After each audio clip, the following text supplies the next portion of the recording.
Go ahead and start recording on his end first. Wonderful. We're good. There's Go ahead, Liz. Darcy.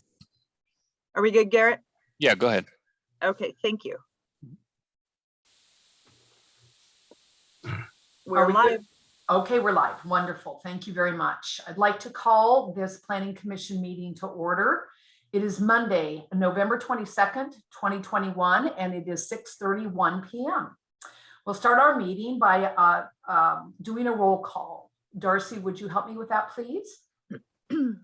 Commissioner Schroedel, Here. Commissioner Stevens, Here. Commissioner Wilson, Present.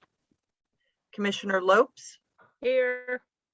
Commissioner Peterson, Present. Commissioner Murphy, Present. Commissioner Pack, Here. Commissioner Pasco, Present.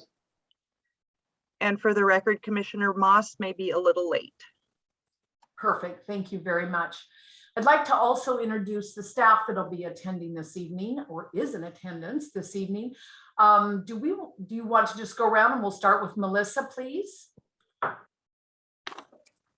Sure. Hello, I'm Melissa Aaron, Senior Planner who's been working on the Comprehensive Plan Amendment we're going to be talking about first today. Jennifer? I'm Jennifer Hughes. I'm the Planning Director, and I'll go ahead and pass it to Martha. I am Martha Fritzy, Principal Planner with the Planning and Zoning Division, and I am here also for the first item on your agenda. Good evening, everybody. Good to see you all. Glenn Hamburg, planner, and I'll be presenting with my colleague Liz on the second item on the agenda. And I'm Elizabeth Dance, Clackamas County planner, presenting with the second item on the agenda. Ursi? And I'm Darcy Renhard. I am the Administrative Specialist for the Planning Division.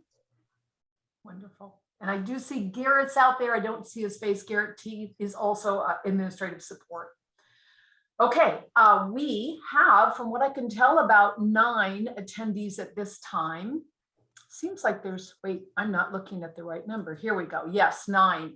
So I will ask if there is anyone out in the attendee land that would have any public comments. And these would be comments for any topic not currently on the agenda. If you do, please use the raise hand feature and we'll call upon you. And we have Jenna Smith. Darcy, if you could bring Jenna over, please. And Jenna, if you'll unmute, go ahead, please. Hey, I'm not sure if this is the right meeting for this. You can steer me in the right direction if not, but I have some road concern issues out front of my property that I've been trying to get addressed with the county, and for about 2 years now, and I keep running into dead ends, and I'm at the point where I'm being turned back around to the same people who have turned me away in the past. These are major, I would say, life, health, safety issues. And I believe that the road in front of my house is not built to county standard, nor is the public right-of-way built to county standard. And it's causing significant hardships for me at my property, and property damage to a green space and creek to protect, where people leave the roadway, often using it as a turnaround. Large vehicles, even delivery vehicles, like all times of the day. I got a railroad behind me too, so I get trespassers back and forth across my property. I've gone outside at night to check my chickens and had people walk out of the darkness from underneath the trade trestle at me, which is terrifying. I get people at 6, 7 in the morning in my backyard looking at my chickens because they think it's a public road. There's just not appropriate signage, and the road is longer than is permissible by county standards. And there's multiple things that are wrong with the construction here. And I just am feeling quite frustrated because I am hitting a dead end everywhere I go.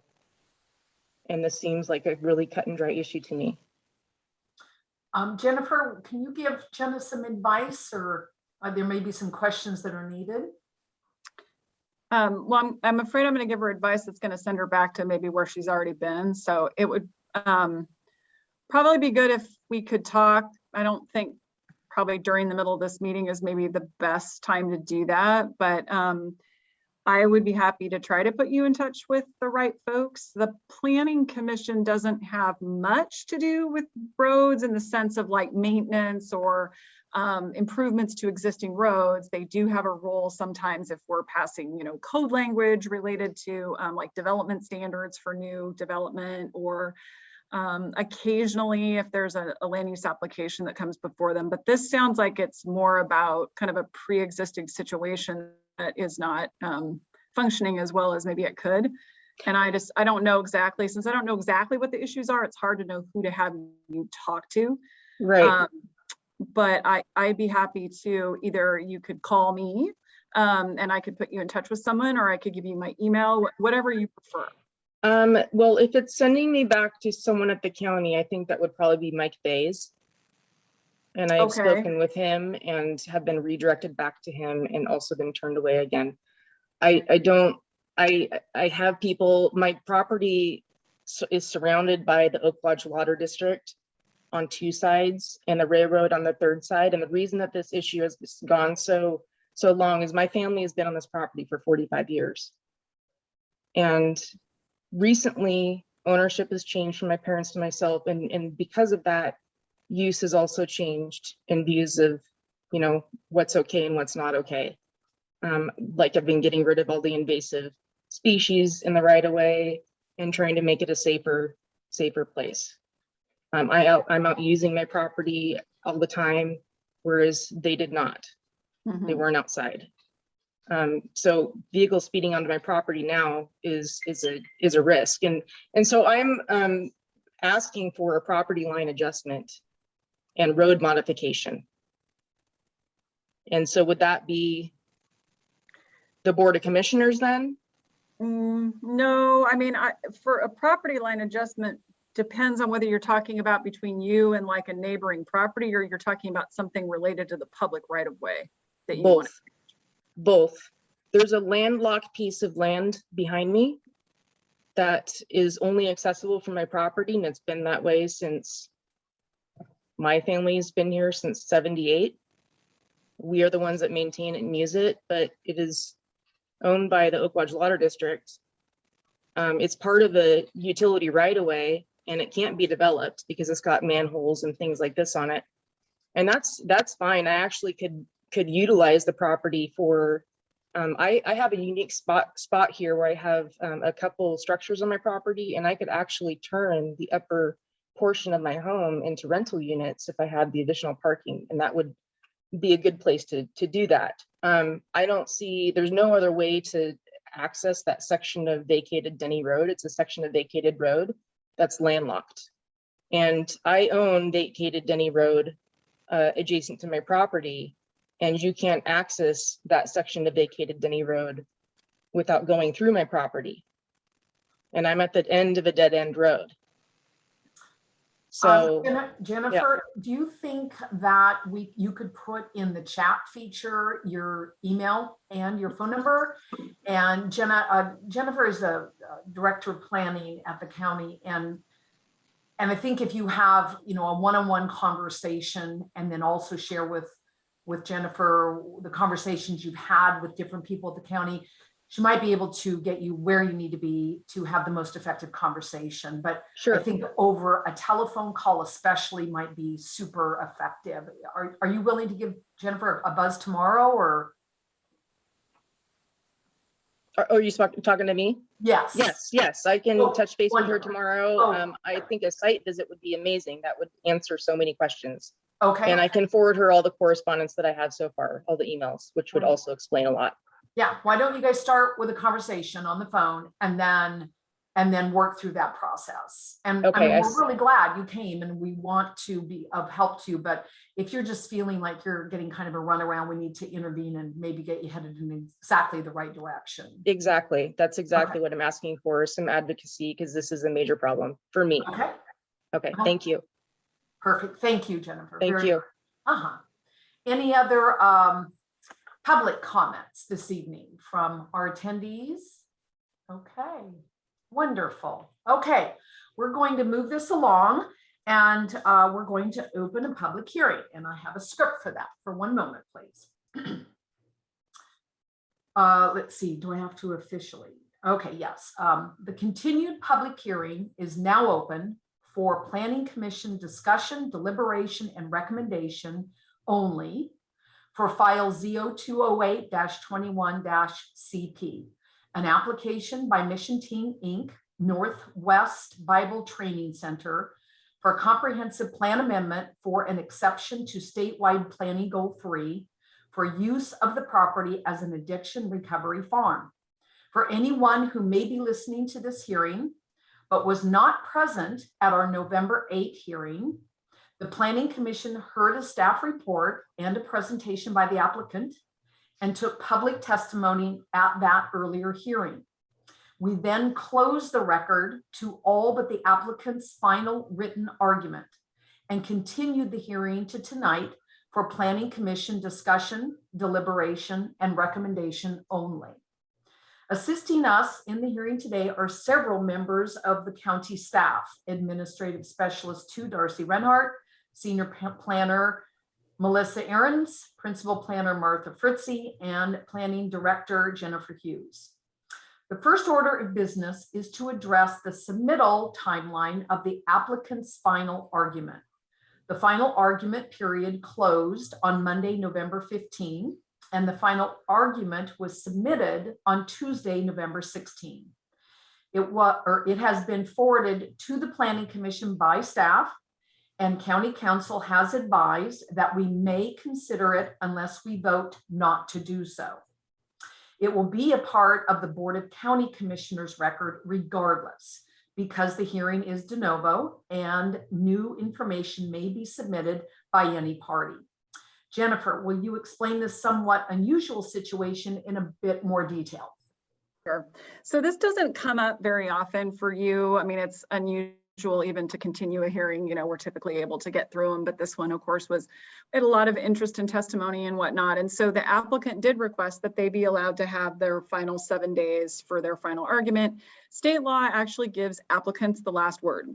So they are entitled to a minimum of 7 days for a final argument after the record has closed to everyone else. And so they chose to exercise that. In this case, while I generally think we set timelines for good reasons, and the idea is, we know then that the record's closed and the decision maker can begin the process. It's a little different here in that, you weren't the hearings officer, you weren't going to start writing your decision on, day 8. So they really did have time to get it to you, and it'll go to the board anyway. And it doesn't really harm any other parties because the record was closed to everyone else anyway. So I do think in this case that if you consider it, it's really unlikely to create any kind of procedural issue. And if there was one, it can all get corrected at the board level anyway. So I'm comfortable with you considering it. That said, it was a deadline and sometimes people feel strongly about that. And so as our council has advised, if you don't want to consider it, you can certainly make that motion and choose not to. Very good. Jennifer, did I understand correctly that we don't have to take any action unless for some reason we decided that we did not want to consider it? Okay. Correct. Yes. So I would just ask any commissioner if you feel strongly about not considering the information.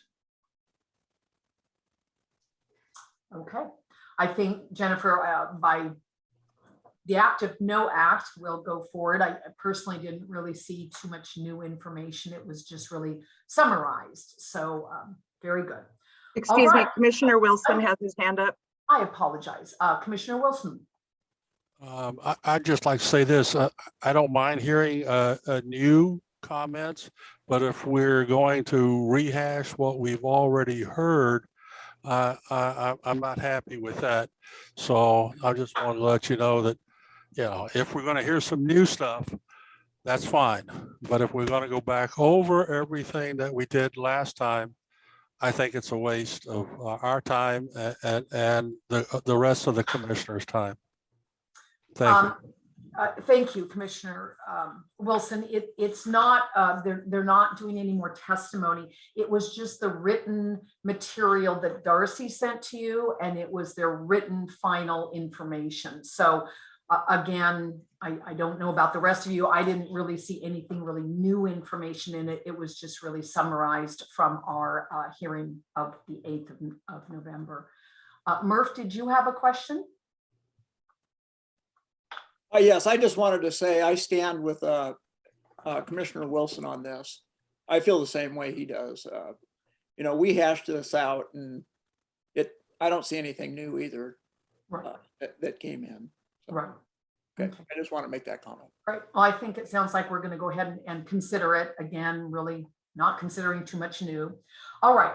That all being said, let's keep moving along. So now we are ready to start or begin our deliberations. Staff has in fact provided a wonderful tool for us all. And I would like to have this tool here in front of us and handy if we think we need to guide us through a discussion. And at this point, it's a discussion amongst ourselves about everything we heard on the 8th of November. And after the discussion, if to guide that discussion, we need this tool, great. And thank you 1,000 times, Martha and Melissa, for providing it. If we don't need it to have our discussion, then we can move from discussion into deliberation, which is basically going around and asking each commissioner to give their best advice to the Board of County Commissioners. And we'll have everyone speak, and then we will ask for a motion. And if the motion passes, so be it. If it doesn't, we can consider other motions. So that all being said, let's, is there any discussion you would like to have amongst the commissioners regarding this application?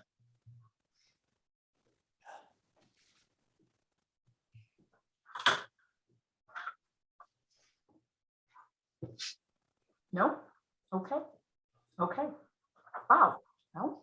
Then I think what we're doing is moving into deliberation, which means I will just ask, we'll just go around the room and I will ask you to give us your thoughts about the application and again, contributing to the best advice to the Board of County Commissioners you can give. So anyone like to begin the deliberation? Oh my, okay. I'm happy to begin and, oh, Murph, well, look at you. I'll start it. Wonderful. Murph, thank you very much. Yes, I dug pretty deep into this. I dug very deep into our comprehensive plan, other counties' comprehensive plans, and statewide goals. And I don't see how this could fit. This could fit under other properties. And I think it's a fantastic model. Like I mentioned before, this could be a model that could be used very similar to something that's going on in Austin, Texas, that we had looked at a year or two ago. Expand upon that and actually give homeless people a start, give them footing. Homeless people that have gone through addiction issues. This could be a great way to start that.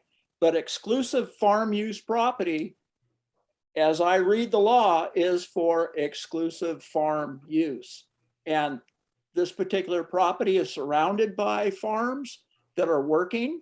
We've heard there's possible obstruction and risk of animal injury or person injury. And that's the reason why there is exclusive farm use property, is to prevent injury to people also. So maximize the use of the property and to prevent injury. So activities can happen that a farmer can have his full utilization without having to worry about people wandering around that aren't used to farm activities.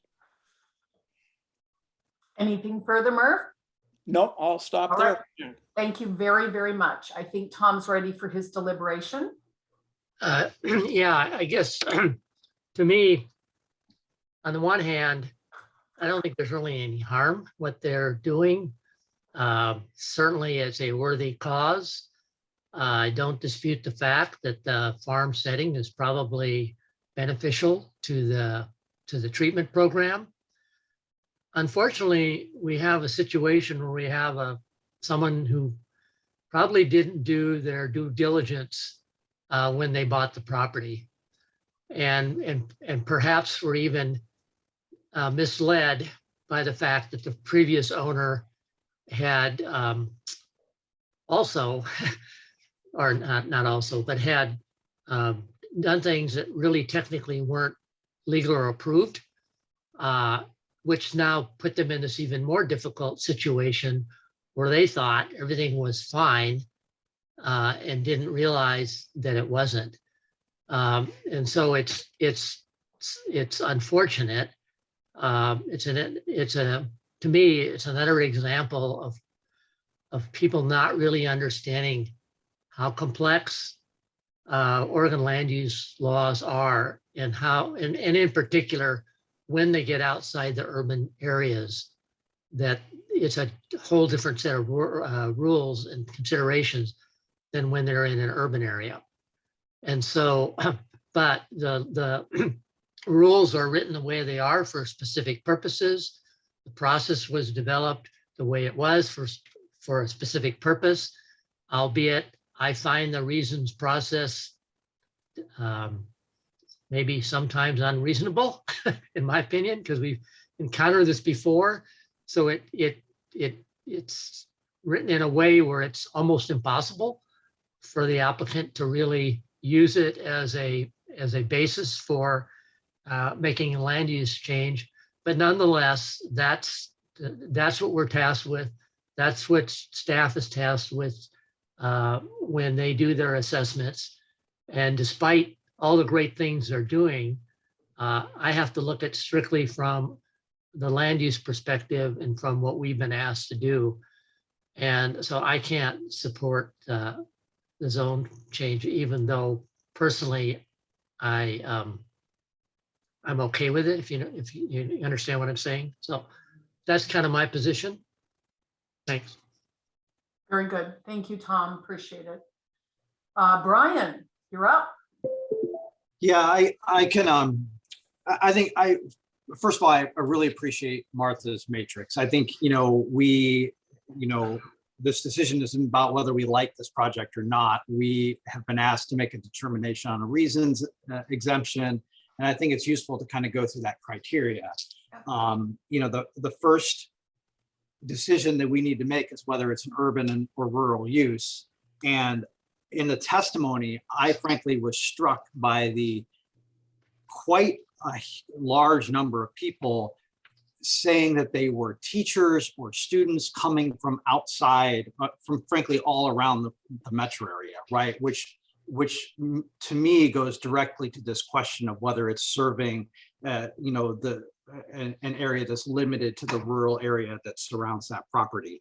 And their responses to the question, there may be an occasional participant that is from that local area, but they're just serving a wide range of people, certainly throughout the metro area and potentially even throughout the state. And so I think the argument that it is and not an urban use is really stretched. And I think it's pretty clear that that it's a rural use is really stretched. I think it's pretty clear that it's an urban use, right?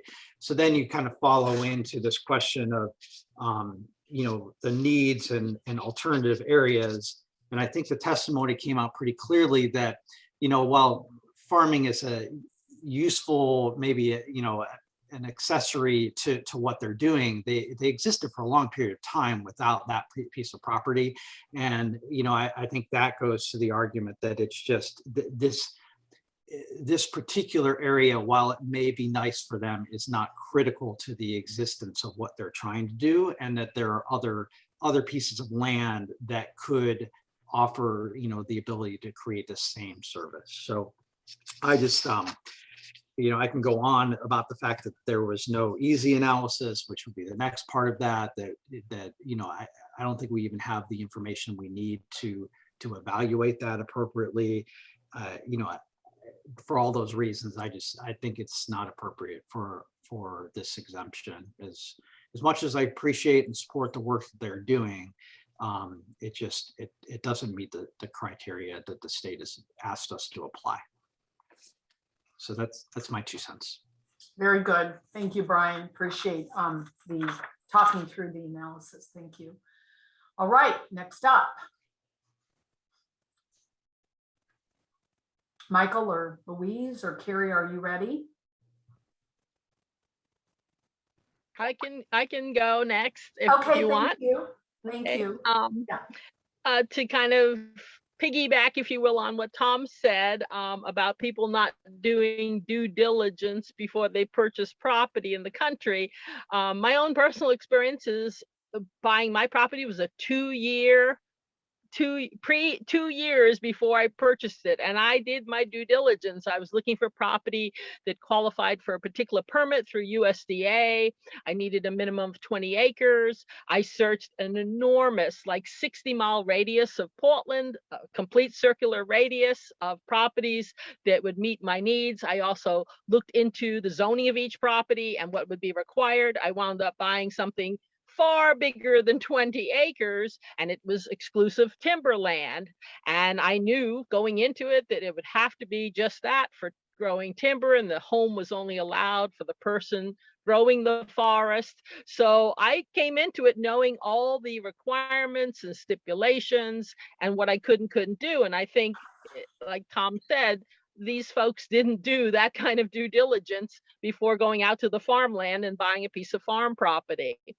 I think the staff has done a very good job of laying out how it does or doesn't meet the rules and the zoning. And listening to the testimony, I think a lot of the testimony was all about the cause or the mission that these folks are carrying out. And as planning and zoning commissioners, we're not here to judge a charitable cause, whether it's good or not good. We're here to deal with zoning. And so for that reason, I believe that the staff recommendation is correct and that we need to deny the requested exception. Thank you, Louise. Very well put. Thank you. All right, Michael and I see Kevin. Kevin, hi, we're into deliberation. I think you figured that out. So Kevin or Carrie. Carrie, go ahead.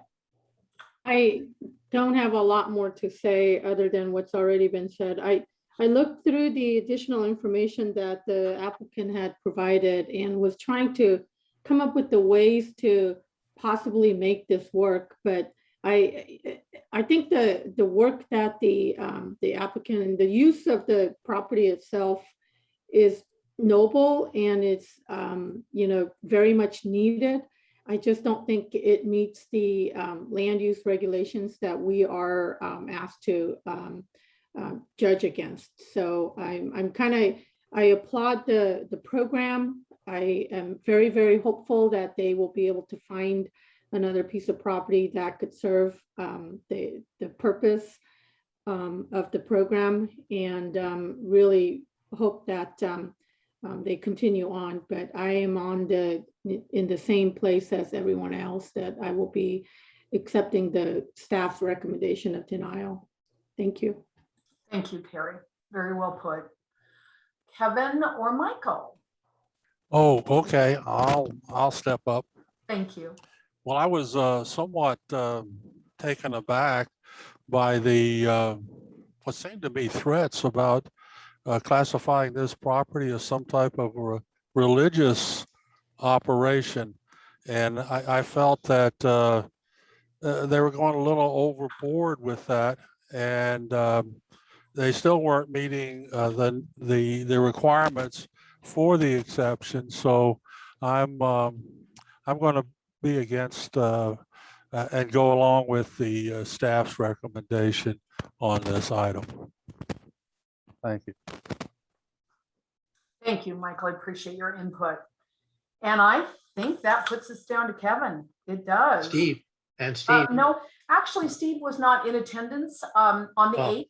And so Oh. he and I spoke just before the meeting, and he said he would not be making comment or voting this evening. But so that is puts it down to Kevin, please. Thank you, Chair Stevens, and You're first, welcome. thank you, Melissa, for all the work you and Martha everyone put into this, and thanks to the applicant for sharing the information, the testimony 2 weeks ago. I've been racking my brain, going back and forth on this, evaluating all the criteria, looking at it, looking to use, excluding what they're using the property for, taking, all emotion out of it, and just based on the facts that were presented to me as I read them. And what I kept coming back to was this building was already there, was remodeled. It wasn't put through the proper things. So I have issues with that, issues with the people buying it, to your point, Louise, about not doing their due diligence on that. But I just keep coming back to the piece that it's not impacting the use of the farmland. So it's not, they're not taking any more farmland away. They're not using it for anything else. They are using it for the farming. So I've listened to everyone's points since I've got on. They're great points, but for me, I think I'm finding myself in favor of this with the condition that they go through the plan department and they convert the building, get it up to the codes of the county, would be based on that. But the other thing, just for me, just on the facts that I have, that's kind of where I'm at.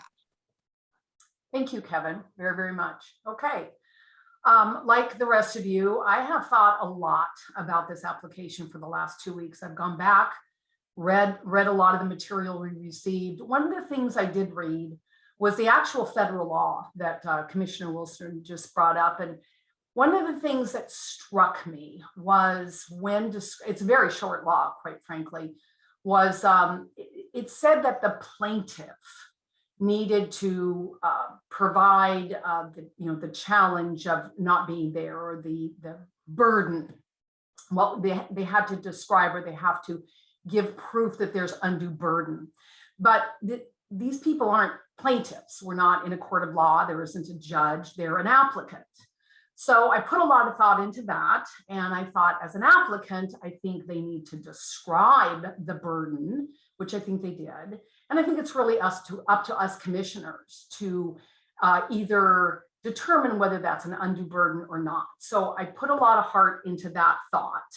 So I actually wrote out, because I've been all over the board on this one. They're my neighbors, and this is kind of a big deal to me. So I said, first and foremost, I want to thank staff for doing an exceptional job on this unprecedented request. I firmly agree with Commissioner Wilson that rules, laws, and ordinances are created to protect resources and people and should be obeyed. However, not all situations or crises can be predicted when rules are formed. A chain of unfortunate but not malicious decisions brought us here today. I do not believe approving this application will change the character of this property, nor will it set any precedents. I asked myself, if this center were not 3 miles from my ranch, but right next to it, would I feel differently? And no, it is vital, especially now, to look at any idea that will help in these times of homelessness and addiction. Does the county need this center? No. It needs 10 of these centers in every county in the United States. If this application is denied, I believe it will be taken to federal court and overturned. But again, just my opinion, not an attorney. If this application is approved, I believe it'll be appealed to LUBA. And sometimes that road can be long and arduous. As a result, I won't be supporting staff's recommendation. Their findings are correct. I'm not debating that. However, an exception is needed in this unique situation. So hard found decision, but that is mine. And I think at this moment, we are done with deliberations and we'll be asking for a motion. Would someone like to volunteer to make that motion?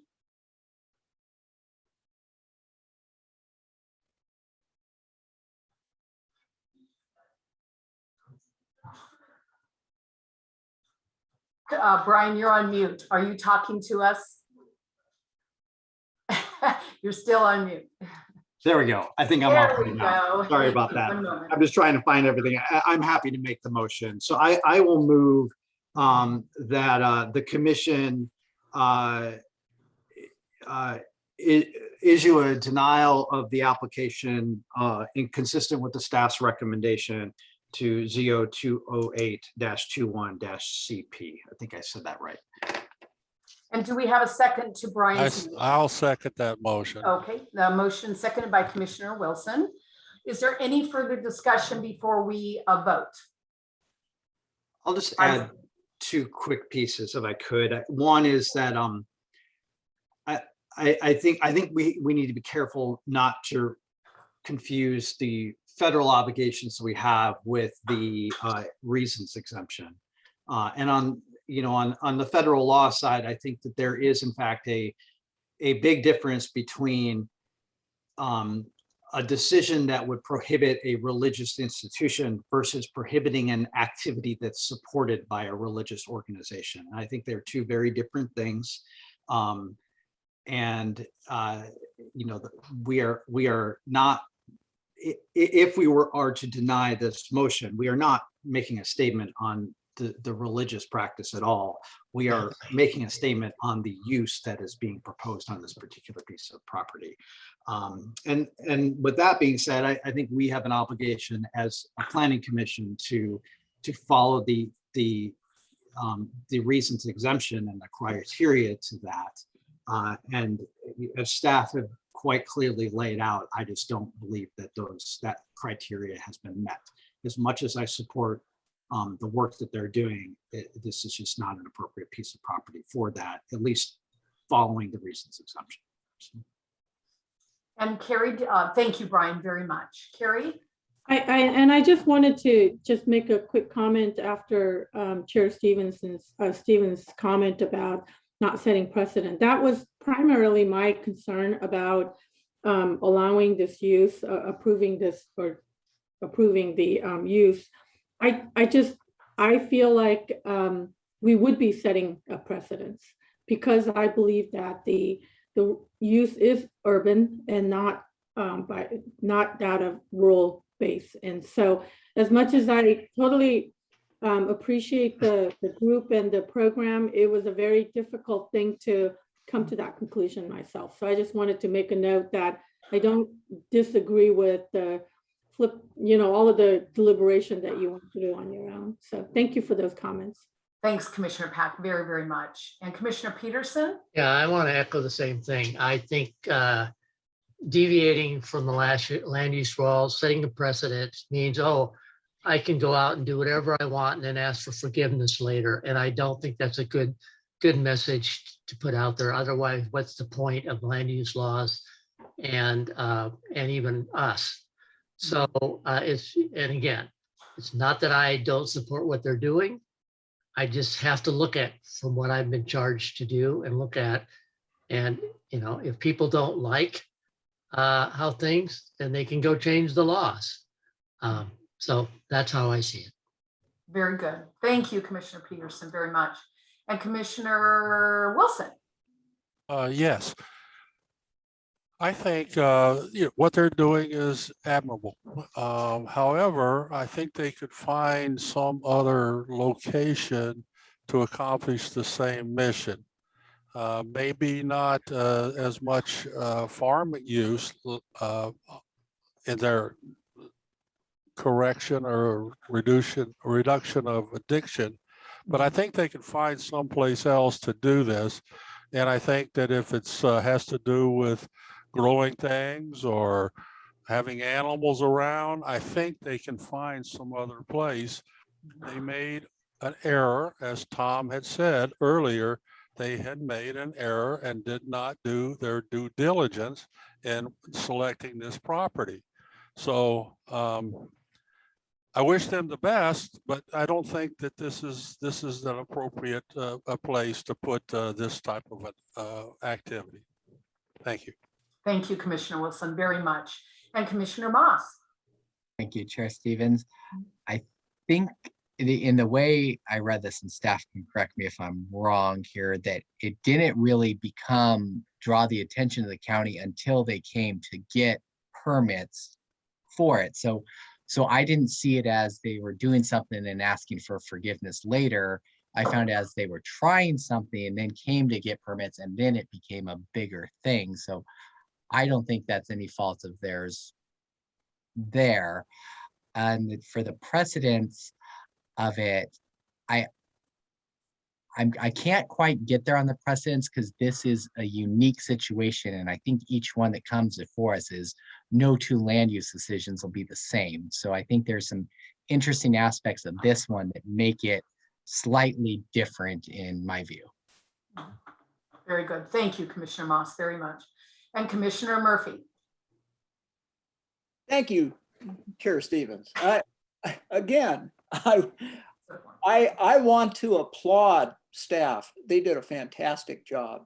And I feel honored to be sitting on this commission with such smart people at the way that we looked at this.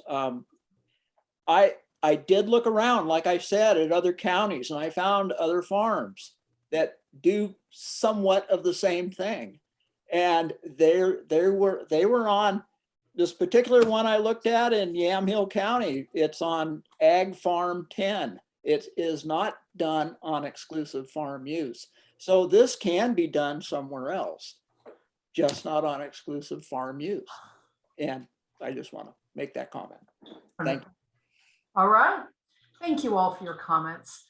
I think we're ready to take a vote on the motion. Excuse me, I think I'm supposed to restate the motion. One moment. Let's see. Oh, it's in here somewhere. Okay, it has been moved by Commissioner Pasco and seconded by Commissioner Wilson that we support, how do I say that? We support staff's recommendation to decline the application, which is application Z0208-21-CP. And so now we need to take a roll call. And do we just want to do a raise hand feature? I think everyone is, yes, we're all up, and I know Commissioner Wilson can do that. So if you are in favor of the motion to follow staff's recommendation to decline the application, please use the raise hand feature at this time.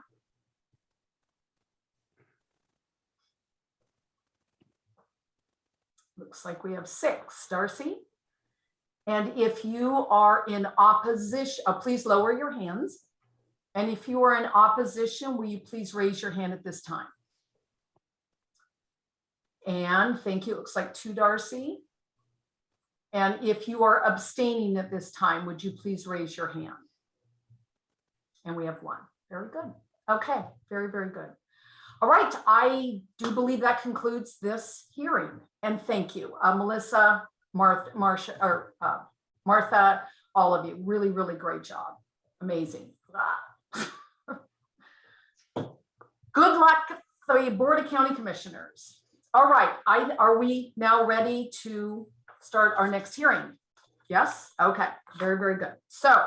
Bye, everyone. I'm going to jump off. Thank you. Thank you, Melissa. I am also. Thank you. Okay, Mark, thank you so much, Martha. Okay. Oh, and now we have to Brent. I think the names are, yes, they are, except I don't see Liz's name. So I will ask her to do that. Okay. The public hearing is now open for the consideration of files Z0155-21M, Z0156-21-CP, and Z0157-21-ZAP applications by Heavy Timber Innovations, LLC, for a comprehensive plan map amendment to change the land use plan designation of the subject property from rural to rural industrial, with a corresponding zone change of the subject property from rural residential farm forest 5-acre district to rural industrial, and a concurrent partition of the subject property as resulting in 2 separate rural industrial zoned parcels. Assisting us in the hearing today is Senior Planner Glenn Hamburg. And we also have Liz Dance, and I don't have your title, Liz, if you want to share that. Planner 2. Planner 2, wonderful, thank you very much. Panelists for today's hearing will include members of the Planning Commission and county staff who have both audio and video capabilities. The applicant will be added as a panelist during the presentation. If a panelist is participating with audio but not video, members of the audience will not see the panelist's name on their screen, but will be able to hear them when they speak. Audience members who have joined the meeting will have their mics muted unless they wish to testify, in which case they will be called upon to do so by the county staff moderator. Audience members' videos will not be turned on at any time. Today's hearing is being recorded as required by law. The county will make every effort to post the recording on the county website as soon as possible. The Planning Commission is charged with making a recommendation on the application to the Board of County Commissioners. The record from this hearing will be forwarded to the board, which will make the final decision on this matter. The board will conduct another hearing on this application on January 12th of 2022 at 10 a.m. That hearing will be de novo, meaning that the hearing will be started anew and additional testimony and information may be offered. Today's hearing will not go beyond 10 p.m. unless a majority of the planning commissioners in attendance vote to continue past that time. If not concluded, it will be continued to a date and time certain. The hearing may be continued for other reasons as well. If an announcement of an additional hearing date and time is made tonight, it will be the only notice given of that additional hearing. The public hearing will be conducted as follows. 1, Planning and Zoning Division staff report. 2, entry into the record of any additional correspondence received. 3, technical information from other government agencies. 4, testimony by the applicant or representative. 5, testimony by representatives of recognized community planning organizations or hamlets. 6, testimony by proponents, people in favor of the application. 7, testimony of opponents of the application. 8, testimony by persons who are neutral of the application. 9, applicant's rebuttal, which is limited to arguments addressing evidence already on the record. 10, planning and zoning division staff rebuttal, which is limited to addressing evidence already in the record. 11, closing of the public hearing, and 12, planning commission discussion and action. There is a designated time during the hearing when it will be open for testimony. The chair will make it clear when this is. If you want to provide testimony, you will use the raise hand feature in Zoom. Attendees on PC and iPad, you have a raise hand button on the Zoom bar, top or bottom, depending on the device. Attendees by telephone, use *9 to activate raise hand feature. Staff will call upon you when it is time for you to provide testimony. For the record, please begin by stating your name and where you are from or whom you are representing. If you would like a copy of the final Board of County Commissioners decision on this matter, please provide your mailing address. Once you have provided your testimony, your mic will be muted. Now is the time to set for the public hearing related to the, Now is the time set for the public hearing related to the previously identified comprehensive plan amendment, zone change, and partition applications. This is a quasi-judicial land use hearing, which means 2 different things for those participating in this hearing. First, all of the criteria that the Planning Commission can use in reaching a recommendation are listed in the notice given for this public hearing and will be identified when the oral staff report is presented. All testimony, arguments, and evidence must be directed toward the criteria or other criteria in the comprehensive plan, zoning and development ordinance, or other land use regulation that the person testifying believes to apply to the decision. Accordingly, anyone testifying is asked to please direct your testimony to a relevant approval criterion. Second, failure to raise an issue accompanied by statements or evidence sufficient to afford the decision maker and the parties on an opportunity to respond to the issue may preclude appeal to the Land Use Board of Appeals on that issue.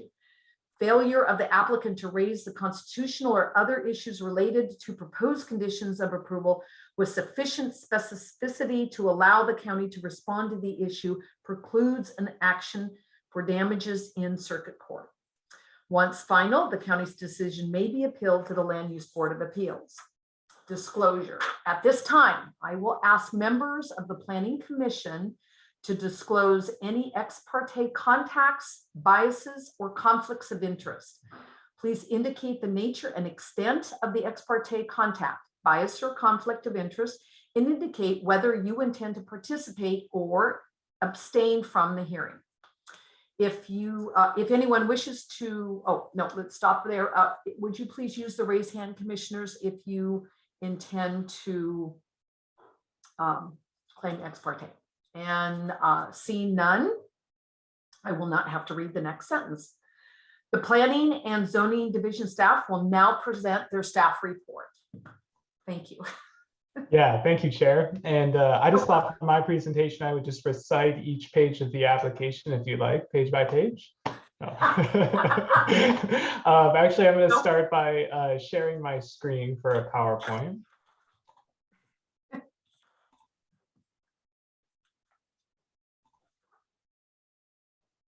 And I hope that you all can see that. Great. As the chair mentioned, this is an application that has 3 parts, and there's a file number assigned to each part. It includes a proposal to amend the county's comprehensive plan map and the land use designation for the subject property in the comprehensive plan. And they propose a concurrent zone change of the subject property, as well as a 2-parcel partition. The applicants are those named by the chair and shown on the screen and in the staff report. And the address is 25720 Southeast Eagle Creek Road. And I'm going to be presenting on the comprehensive plan map amendment proposal and the zone change proposal. And then I'm going to probably phone in a little bit of help from my colleague Liz Dance, who's great with partitions. So I just wanted to give a quick outline, though, of what I plan to talk about this evening.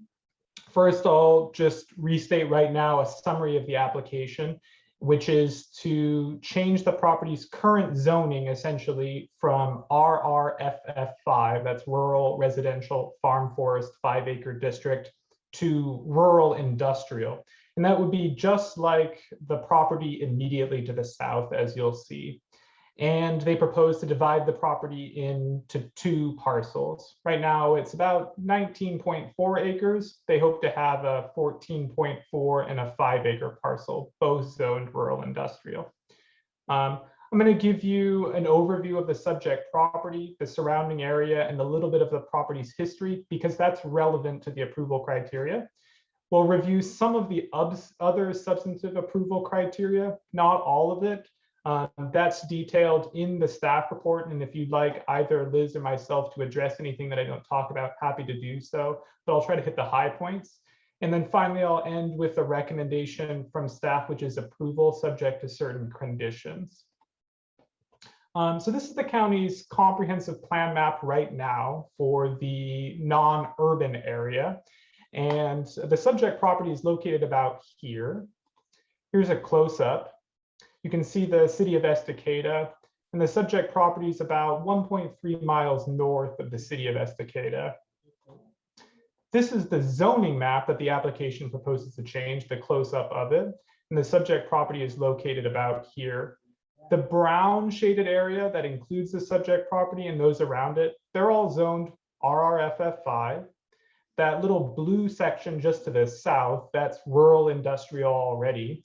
That property was changed from RRFF5 to rural industrial and divided in half, exactly as proposed by this applicant, only this happened a couple of decades ago. Across the street, as you'll see in some close-ups, is some rural commercial property. And this is the zoning map that they asked to change. Here's an aerial image of the subject property here. Just want to caution that my blue outlines are not any surveyed boundaries. It's just an approximation for illustrative purposes. Highway 211 and 224 runs along the property's west. There is not direct access to the subject property though from the highway. It's just on the side. Direct access to the subject property comes from Southeast Eagle Creek Road over here. Interestingly, as I'll show you a close-up of, it sort of has frontage on Southeast Riverside Way. There's these two sort of parallel streets that kind of run in front of the property, as you can see sort of here. As I mentioned at the top, it's about 19.4 acres in area. Despite its current rural residential farm forest zoning, it has no dwellings on it. And there's no history of the property ever having a dwelling. There is, however, a roughly 28,000 square foot building on the subject property that has been used for various industrial purposes in the past. It's not used for anything right now, as I understand it. There are no geologic hazards, things like mass movement hazards, steep slopes, or anything in that regard on the subject property. It's also not in any regulatory flood hazard area. Of note, there's an old log pond at the property south and on the north of the property to the south. It has since been overgrown by trees. Indeed, if you were to drive by it, you would see a stand of trees and have no idea that there was ever a log pond there, but there is.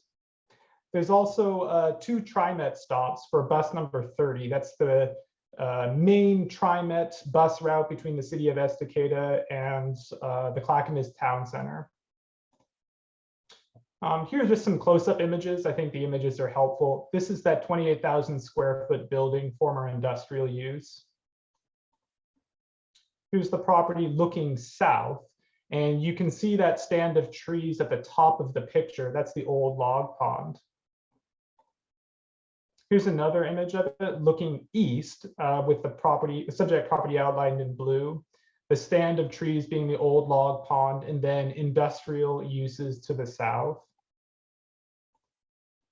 This is tax lot 4102 for the record, and it's zoned rural industrial, just as requested by the applicant for this property. A little bit about the surrounding area. The Clackamas River is over here to the west. And then Curran Creek is to the north, as well as just outside the house that I'm in right now. A little bit closer in, there's the Eagle Creek Mobile Home Park. This is a non-conforming use. The property is zoned rural residential farm forest 5-acre district, just like the subject property is today. There just has to be a legacy land use across the street for a mobile home park. This is that rural industrial zone property to the south that I've mentioned. And this is that pocket of rural commercial area. And if any of you are familiar with the Estacada area, this is the Eagle Creek Saloon right across the street. To the north, there's some RRFF5 zone property with some non-conforming manufactured dwellings. I can confidently say it's non-conforming because the county has verified in the last 12 months that there is a non-conforming use there to a manufactured home park, and they have received approval to expand that manufactured home park to a little bit more than 30 separate units in the future. But that is sort of an outside allowed use, outside of what the zone would normally allow anyway. And across the street is more RRFF5. This is the applicant's existing conditions map. Just a few things that I'll point out here. Here's that existing building, 28,000 square feet. Above that, which would be west on this map, is an existing septic drain field. Water for the subject property comes from an existing well that is just below or near the building. This is that former log pond.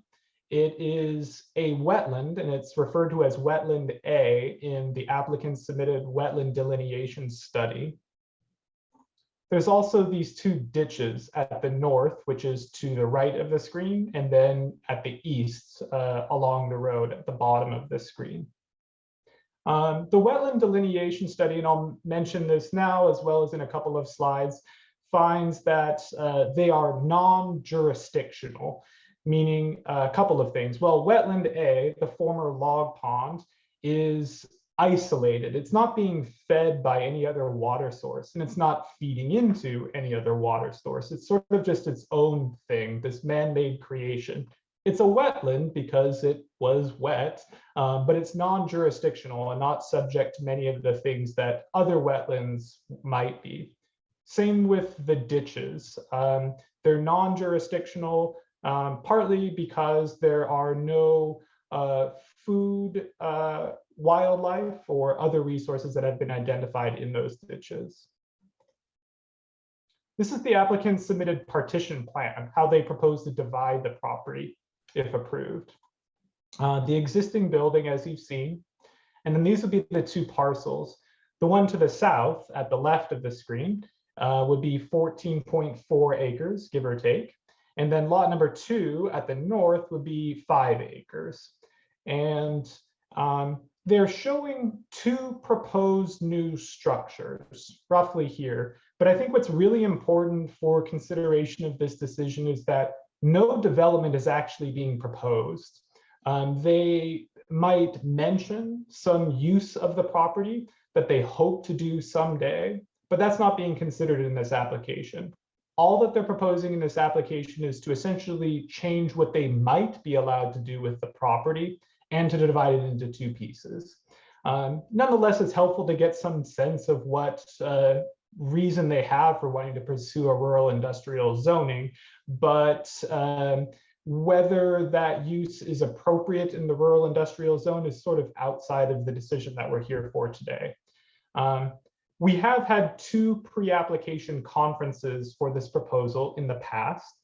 And in those conversations, the applicants have not been shy in explaining that the reason why they have sought this property out is for a cross-laminated timber-related industry. This is, I'm not a technical person when it comes to this, but it's sort of taking wood products and compressing them into larger wood products.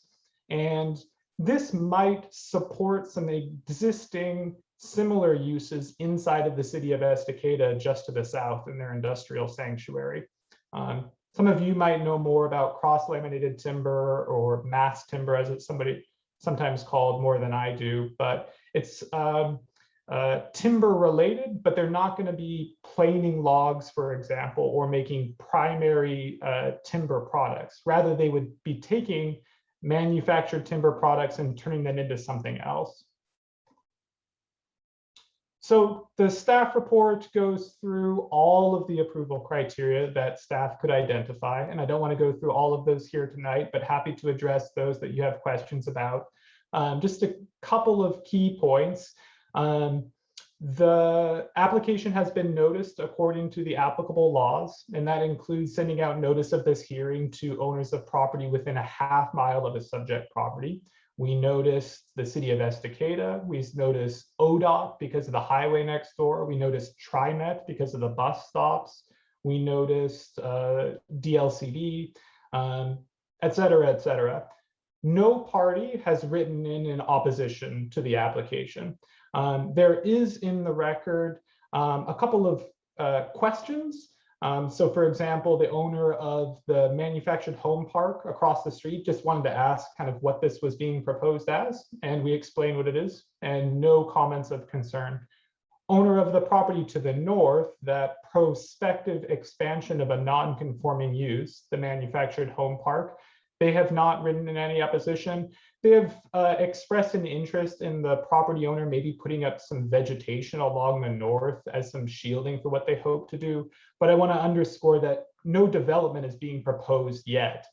And if the Board of County Commissioners were to ultimately approve this application, the applicant would need to come back in for formal land use approval for design review for any new development that they want to do on the property, any new buildings, et cetera. And that design review application would include its own separate public notice. So the property owner to the north would have an opportunity to weigh in on whether they thought, for example, any buildings met the county's design review criteria, landscaping, access, circulation, things like that. Statewide Planning Goal 5 addresses natural resources, scenic and historic areas, and open spaces. And the reason why this application is consistent with this criteria is because they're not proposing any changes to the county's existing comprehensive plan policies or implementing land use regulations for Goal 5. However, I'm just going to mention, since it's topical, about the log pond. Goal 5 doesn't say that they can't do this proposal because there is a wetland on the property. But just since there is a wetland on the property, we're saying that it is isolated, that I mentioned. It's non-jurisdictional, just as the ditches are. And the applicant's not proposing anything in this application that would itself harm those wetlands. Goal 9 is about economic development. And Goal 9 is implemented by OAR Chapter 660, Division 9. The requirements for Goal 9 actually only apply inside of urban growth boundaries. And this property is outside of any urban growth boundaries. So Goal 9 in that sense doesn't apply to the property. Nonetheless, staff is just making the point that there could be some economic development benefits by approving this application, because it could provide some additional job opportunities, support mass timber operations in the city of Estacada, etc.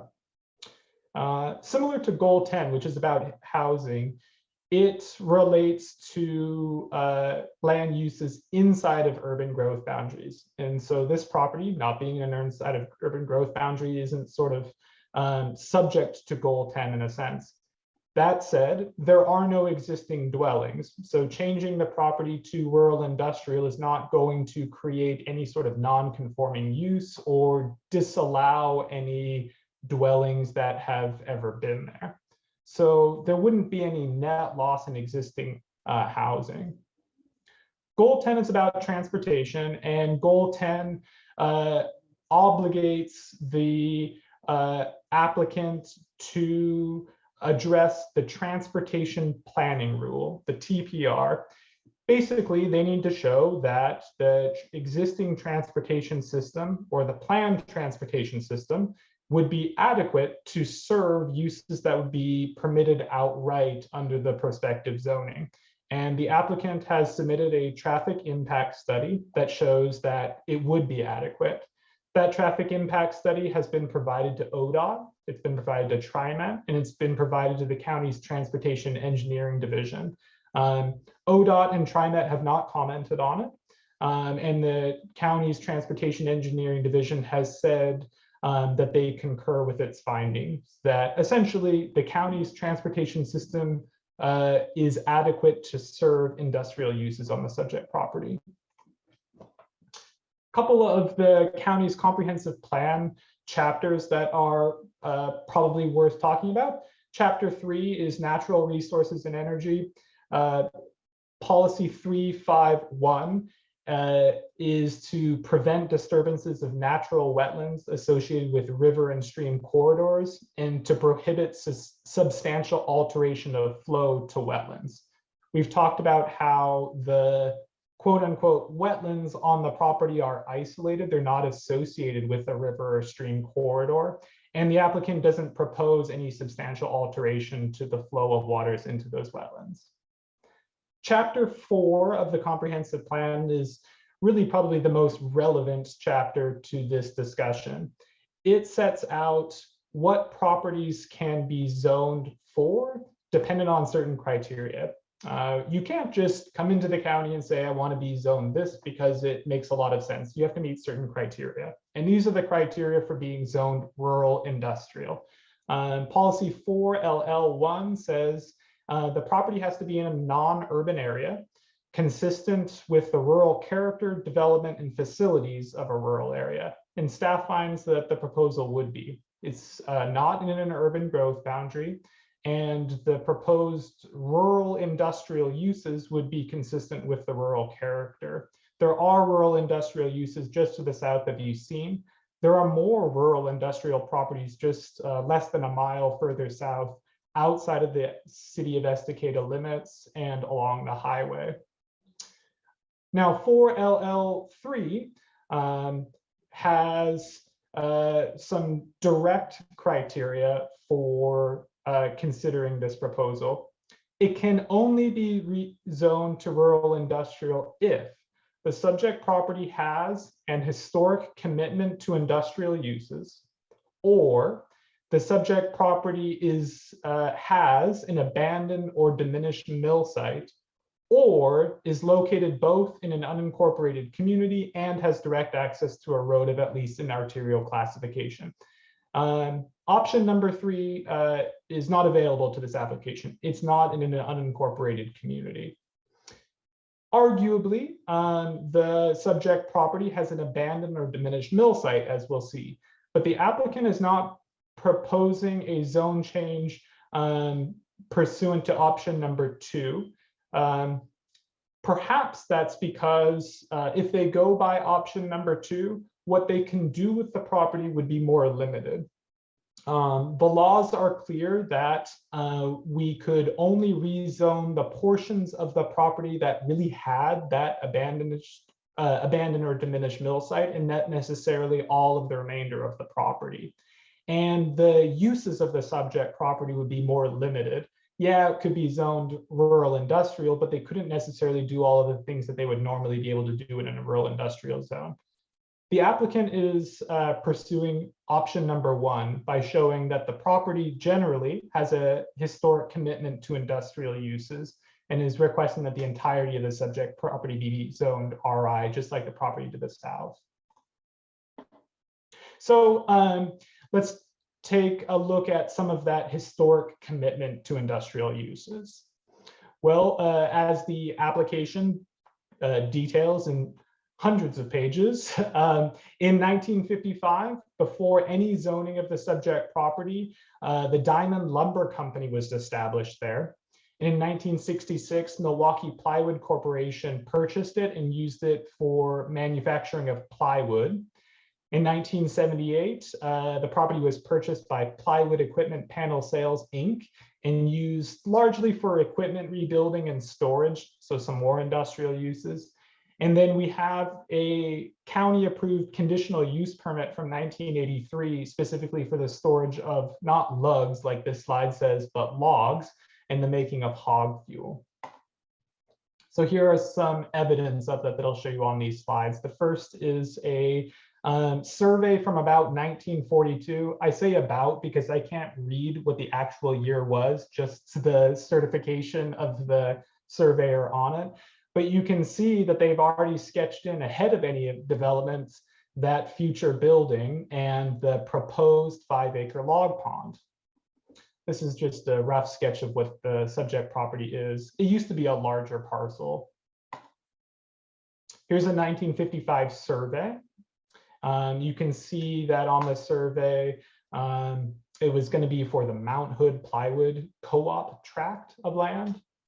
And this is the subject property in that kind of 40-acre tract. Here's a 1970 aerial. I love these old aerials. And here's the subject property here. You can see that there were larger log ponds back in the day. And Highway 211, 224 wasn't even built yet. They still have that railroad going through. So the property used to be larger before the highway was built. And then when they built the highway, some of the property was essentially given over to the state and made smaller for the highway. Here's a 1976 aerial. You can see all sorts of timber and plywood related land uses on the property and the use of the log pond. Here's the property in 1989. And still timber related land uses on the subject property in 2000. The log pond seems to have kind of drained away, and just gosh, in the last 21 years, trees have grown up in it. Staff finds, just to summarize, that there is indeed a historic commitment to an industrial use on the subject property. That seems just very clear that the entirety of the subject property has been employed in some sort of industrial use historically. And staff finds that it meets all of the approval criteria to have the comp plan amendment that they request and the zone change that they request. And so now the other element of the proposal is the partition. And the staff report goes through explaining what the criteria for a partition are and how the proposal meets that criteria. It's unusual for a partition request to come to the Planning Commission. Normally, these are things that are decided at the staff level. But when somebody is making their request concurrent with a proposal that does come to the Planning Commission, it's something that you have the opportunity to review as well.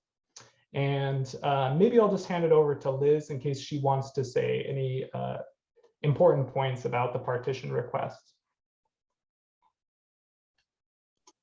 Thank you, Glenn. You've presented a really wonderful proposal outline, and then you've also addressed some of the points of the partition in just in brief summaries. This property is, as you stated, approximately 19.4 acres. They're proposing a 2-lot partition. The partition, as it's proposed, is being reviewed under the R rural industrial zoning. As proposed, it meets all the standards outlined in the zoning code sections. One thing that I wanted to mention is that though the wetland is non-jurisdictional, as it's been delineated and identified per section 102 of the zoning code, it will be identified, or it is suggested that it be identified on a final plat as a restricted development area. And that would be something that would be protected, and that would be on that larger remainder parcel. Another thing to keep in mind is that the zoning of rural industrial doesn't have a minimum lot size. And so the lots as proposed would meet the density for the zoning as proposed. Also under the current zoning, the property would meet the density standard for a partition of 2 lots as proposed as well. So the partition as proposed would meet standards under the current zoning or under the proposed zoning. The applicant provided all of the required information for septic, water, and all roads and access that are required to meet the standards for a partition as proposed in the rural industrial zone. And so that would be something that would be included with this packet. I think that's all. Thank you very much. There are in the zoning and development ordinance also criteria for a zone change. And staff finds that the zone change request meets those criteria as well. The proposal would be consistent with the comprehensive plan goals and policies. There would be the necessary public services available. We haven't said too much about this yet. The property is not served by public sewer or public water. It would be served by a septic system or multiple septic systems and groundwater wells. And the county's on-site wastewater program has determined that there is the feasibility for septic services on the subject property to serve industrial uses. I'll underscore again that no specific development is proposed right now.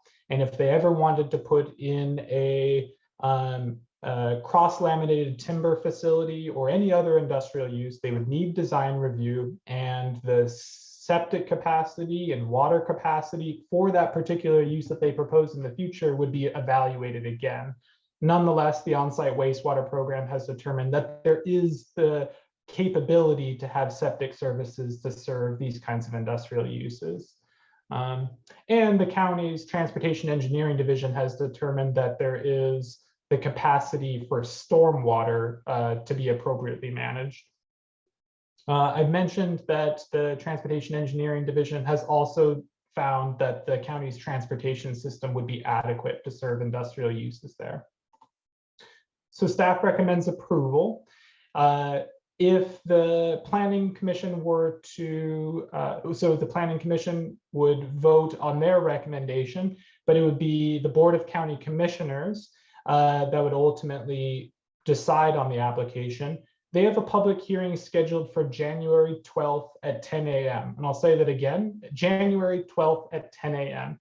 The initial notice that went out to neighbors had a different date, and the Board of County Commissioners has subsequently changed that date and time. And so we're going to update that notice. But since we're talking about it now, January 12th at 10 a.m. Staff have outlined recommended conditions of the approval in the staff report. The first two items are pretty straightforward. Staff recommends that the appropriate maps be amended, the comp plan map and the zoning map. And then some conditions related to the partition. So staff recommends conditions 1 and 2, 3 through 9, and 11. Condition number 10 listed in there would be if the comprehensive plan map amendment and zone change were not to be approved, and the appropriate bodies decided that they wanted to nonetheless allow for the 2-parcel partition. That's an option, and the applicant's consultant has expressed that they would at least like the property to be divided into 2, even if the land use designation and the zoning wasn't changed. But assuming all of it gets approved, the recommendation is with conditions 1 and 2, 3 through 9, and 11. Thank you.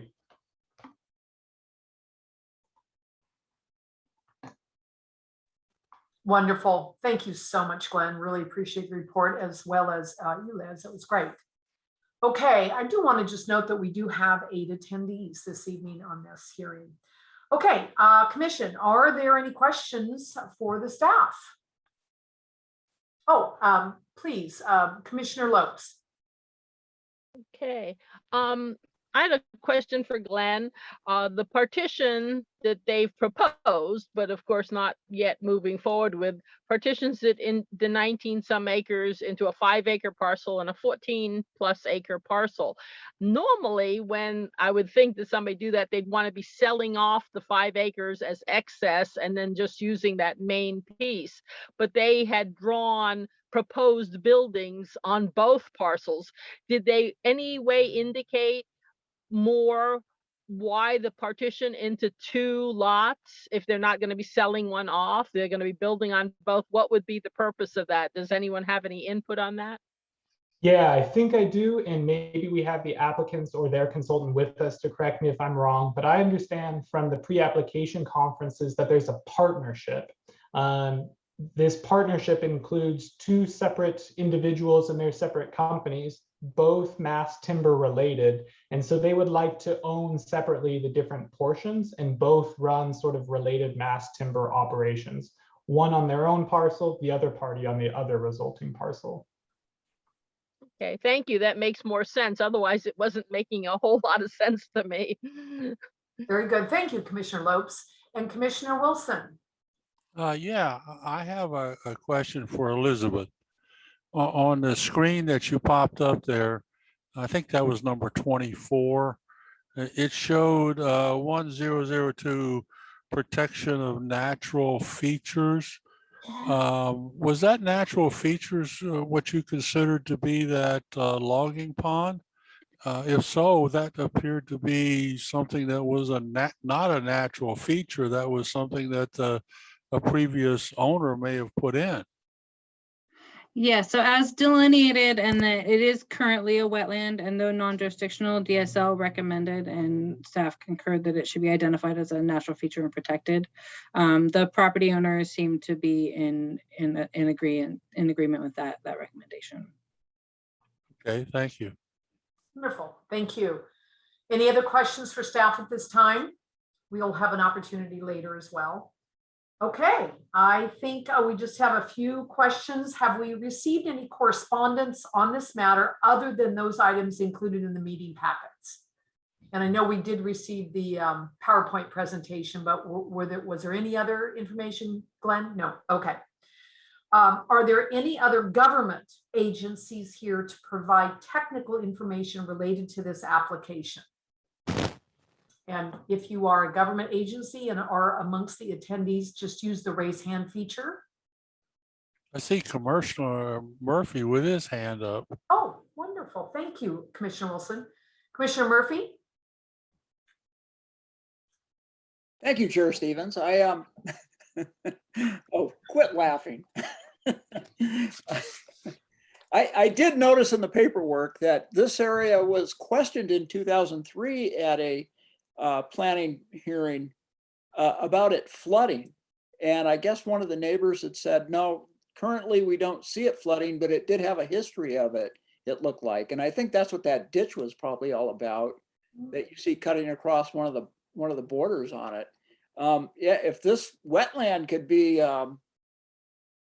improved, so to speak, it would be a great source for stormwater collection in the future if the neighborhood grows. I just want to put that out there. Excellent. Yeah. All right. Any other comments or questions? Just All have right, one really quickly, Tammy. Okay. So Glenn, you mentioned the industrial lands to the south, but I also know that there's a number of commercial, maybe industrial lands north between the subject property and the Philip Foster Farm. In fact, I think that we actually reviewed one in the last year, and I'm wondering if someone could just refresh my memory. Was that a plan amendment to a commercial property? Is that right? Yeah, I see Glenn kind of shaking his head. No. I recall, I wasn't there, but I think it was essentially identical proposal, whereas RRFF5 to rural industrial. Yeah. So it's obviously not relevant to this, but in the sense of we have a consistent history of seeing this Eagle Creek Road as an opportunity for industrial lands in the county. So that's helpful to know. Thank you very much. Okay, I do believe it's time for the applicant may now present the proposal. And we'll need to know who that is. Or do we have an applicant or representative? There, Carlos Calava. Wonderful. Hi, Carlos, you've unmuted. Yes, hello. Hi, are you the applicant or a representative or? Representative. Wonderful. Go ahead. Great. Am I sharing my screen currently? We only see your name. We don't, let's see, sharing screen. Are you giving us a presentation or? Yeah. We're not seeing a shared screen. Can we get help with that, Darcy or Garrett or? Give Darcy a minute here. I think she's gonna try to work it out. Okay, hold one moment, Carlos. Thank you. Mhm.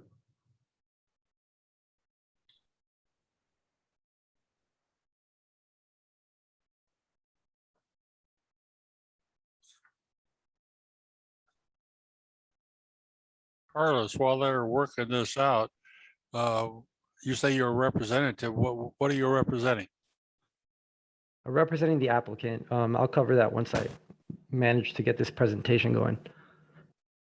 Great. You should be able to share your screen now.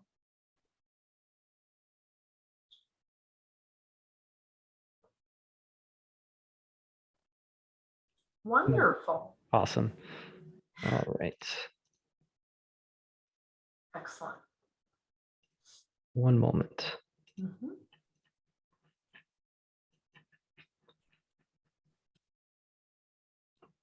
All right. Good evening, everyone. My name is Carlos Callava. I'm a planner with 3J Consulting, and I represent Heavy Timber Innovations, LLC. Our presentation will give a brief overview of the site and our proposal. The site is located on Southeast Eagle Creek Road in Clackamas County. The site is approximately 19 acres with a zoning of RRFF5 or Rural Residential Farm Forest 5 acre, and has a comprehensive plan designation of rural. West of the site across from Highway 224 are parcels that are also zoned RRFF5.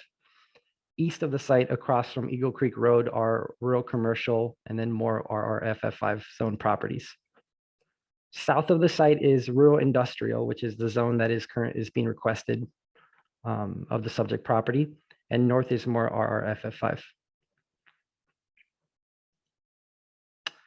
The proposal consists of a request to partition the property into 2 lots and to concurrently request a change to the property's underlying zoning and comprehensive plan designation. The applicant intends to reuse the existing building on site and to eventually erect 2 proposed shops, one on the site where the existing building is, and the other on a second and separate parcel. To be clear, development of the site will require its own land use review process involving site design review. So this hearing and this proposal only concern the rezone and the partition. The approval criteria included applicable areas of the Oregon statewide planning goals, Clackamas County Zoning and Development Ordinance, or ZDO, and the Clackamas County Comprehensive Plan. A key criteria for designating areas rural industrial found within the comprehensive plan is policy 4.LL.3.1, which requires that the area or the property in this case has a historical commitment to industrial use. In support of this claim, the applicant provided within the narrative a summary of prior land use approvals and aerial photographs of the site demonstrating its historically industrial use. These included documents from the 1950s onward showing the existence of a lumber mill operation on parcel 1 and a lumber storage structure in the approximate location of parcel 2. Here on the left is a site plan from 1974. I know Mr. Hamburg obviously showed a lot more information. And here on the right is something from more recent history showing what the site currently looks like from a bird's eye view. You can see that there's that storage area underneath the foliage in the background where parcel 2 is. So House Bill 2681 in 2003 sought to encourage the revitalization of old mill sites like this one, effectively eliminating barriers to redevelopment after the historic decline of the timber industry in Oregon. So in 2002, as Mr. Hamburg mentioned, a comprehensive plan amendment and zone change were approved for the property immediately south of the subject property. And the county commissioners unanimously approved the zone change, citing a clean case for historical commitment and arguing that the change would improve upon the lack of industrial properties in the area. So Cut My Timber is one of the 2 companies that will be located on the property, and it's a mass timber digital fabrication company. This is self-described, it's not for me. They fabricate timber elements using CAD and CAM technologies, CNCs, and robotics. They're committed to pushing forward digital fabrication methods in the timber industry. Carpentry Plus Inc., the other company, is a design build mass timber company, and they assemble mass timber elements such as stairs and trusses. Mass timber is a more sustainable alternative to more carbon intensive materials and building systems. So the site was never used for residential that we know of or have record of, even if the property were to remain zoned RRFF5. The property is only large enough under the density standards to accommodate 3 dwellings at most. And many other properties in the vicinity can be used to meet housing demands. The applicant believes that the proposal will support a local and thriving lumber economy. That concludes our presentation. Thank you for your time today.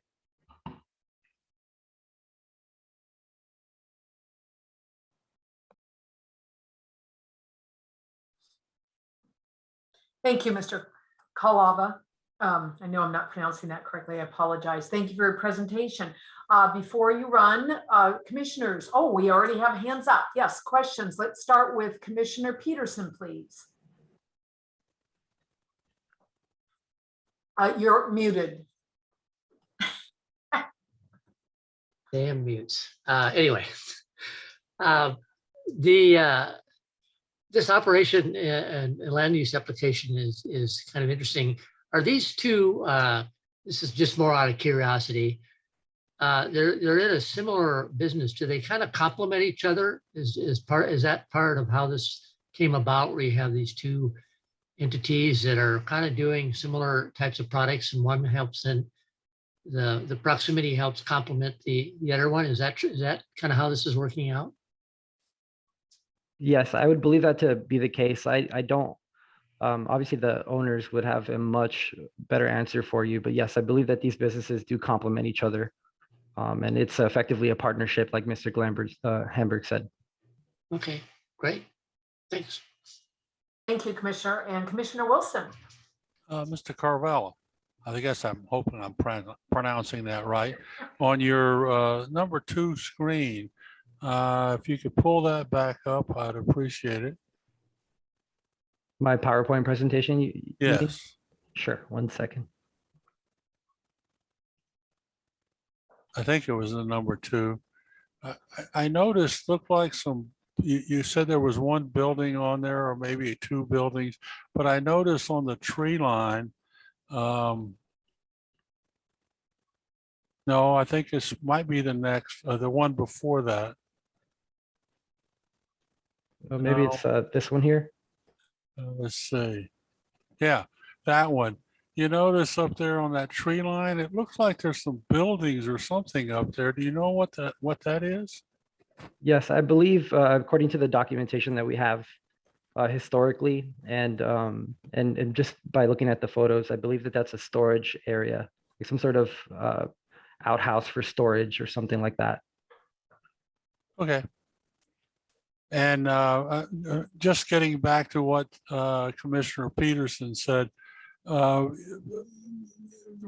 do you think it's necessary to partition this thing into 2 parcels?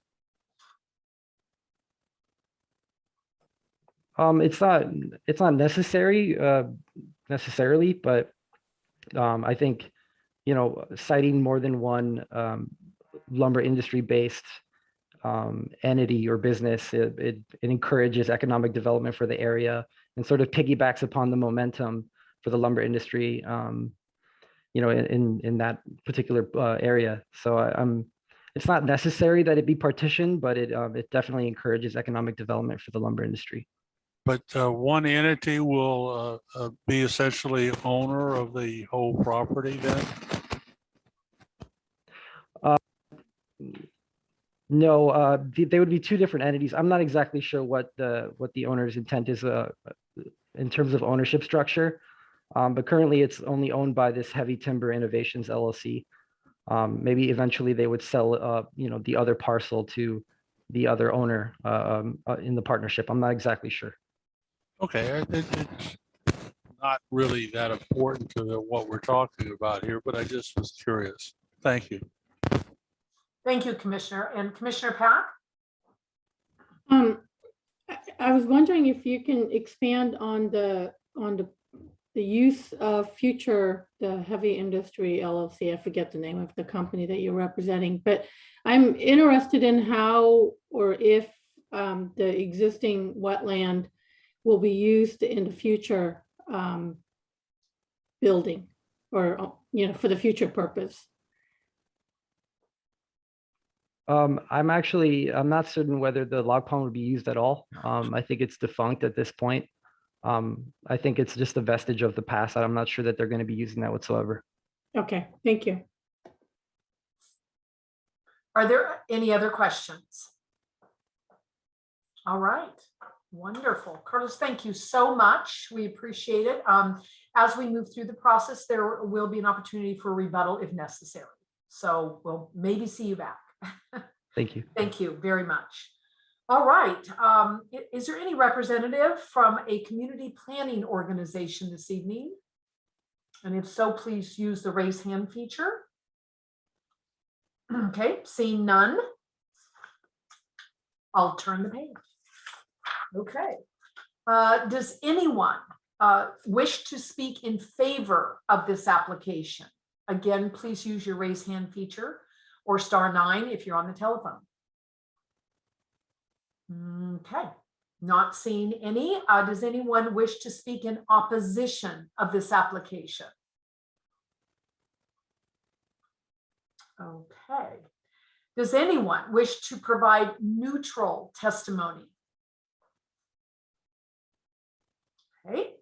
Does the applicant wish to, well, there is no rebuttal. No rebuttal. We'll skip right past the rebuttal. Okay, staff, do you wish to provide any rebuttal or any final comments, please? No, thank you, Chair. Oh, wow, moving right along here. All righty. No, up on it right now. Okay, okay. I believe we're done. Any other final testimony that anyone's aware of, or Glenn or Liz or nothing? Okay, well, with that being said, the public testimony portion of this hearing is now closed. All right, it's like a rocket ship going through here. All right, are there any further questions of staff from the Planning Commission? Commissioner Pat. I just had a question about, so I think we said that the traffic study was completed, but we don't obviously have a full usage of the land just yet. I'm assuming that another traffic analysis or study will be completed as the land use process moves forward. Is that yes? The Transportation Engineering Division would, in a design review phase, look at things like access to the subject property, any frontage improvements that need to be made, circulation, parking, those sorts of things, dependent upon what the actual use is.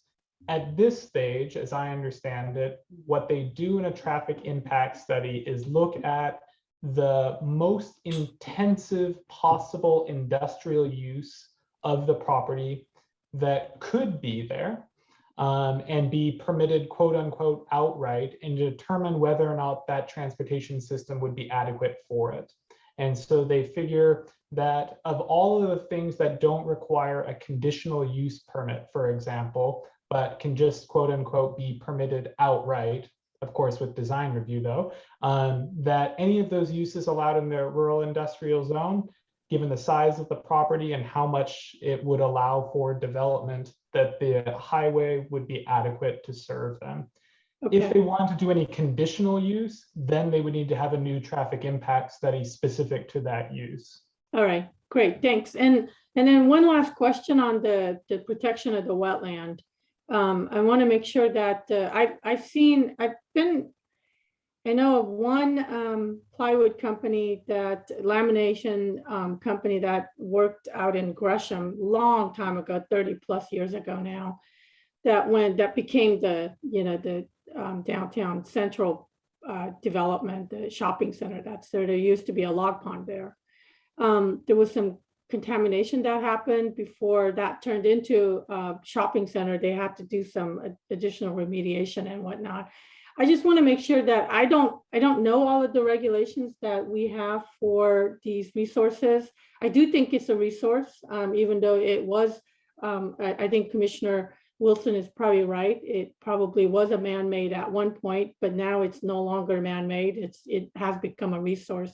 I'd like to understand better what kind of restrictions would be placed on what the new development can or cannot do for the wetland. Sure. Staff's recommended condition 6G would require that delineated wetland to be shown on the final partition plat as a restricted development area. So essentially no development would be allowed in there as delineated in the report. And they couldn't use it as a log pond ever again, right? Correct. Yeah, sort of be put out of bounds if the recommended conditions of approval were adopted. Great, thank you. Thank you both. Thanks, Commissioner. And Commissioner Murphy? Thank you, Chair Stevens. Glenn, I wanted to ask if, I probably read this, but since they're partitioning this and they want one of the partners to buy out that one partition, that's going to require another septic system, isn't it, for that property? Has that been considered since they're doing a division of this? Does that have to pass a septic approval first?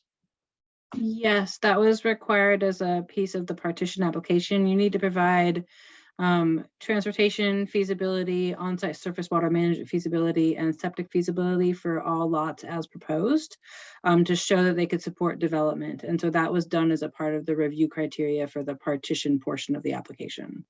Great. Thank you, Elizabeth. Yeah. Thank you, Commissioner. And Commissioner Pasco? Jamie, I don't necessarily have a question, but I am prepared to make a motion when you and the commission are ready for it. Wonderful. Let me just hold one sec. Is there any other burning question from our commissioners? If not, can we allow Commissioner Wilson to ask his question first Brian, thank you. Go ahead. Yes, I wanted to respond to what Murph was saying. I believe the code, if they partition it out and also then they want to put another building or some other facility there, they would have to go through, the proper procedures for getting approval for whatever they're doing there. So I don't think this has a real germane interest to what we're talking about now.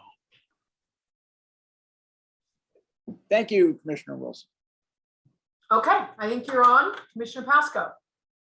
So I would move that we recommend to the Board of County Commissioners approval of the proposed rezone and partition, including conditions of approval 1 and 2, 3 through 9, and 11, as outlined on the staff report associated with ZO 155-21-M, ZO 156-21-CP, and Z 157-21-ZAP.